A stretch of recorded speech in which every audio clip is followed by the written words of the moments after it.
Praise lord. మార్చి 14వ తేదీ 2024.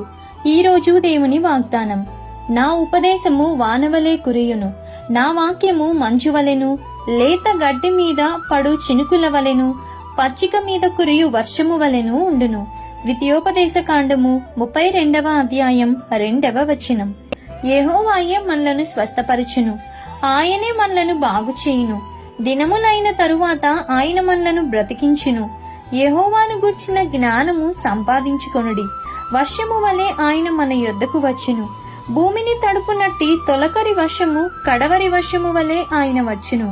యెహోవాయే మనలను స్వస్థపరచును, ఆయనే మనలను బాగు చేయును. దినములైన తరువాత ఆయన మనలను బ్రతికించును. యెహోవాను గూర్చిన జ్ఞానము సంపాదించుకొనుడి. వర్షము వలె ఆయన మన యొద్దకు వచ్చును. భూమిని తడుపునట్టి తొలకరి వర్షము కడవరి వర్షము వలె ఆయన వచ్చును. కాబట్టి ఈ దిన వాగ్దానం మీ అందరి జీవితంలో నెరవేరాలని కోరుకుంటూ దేవుని సువార్త పరిచర్యలో మీ సహోదరి. ఆమేన్. God bless you.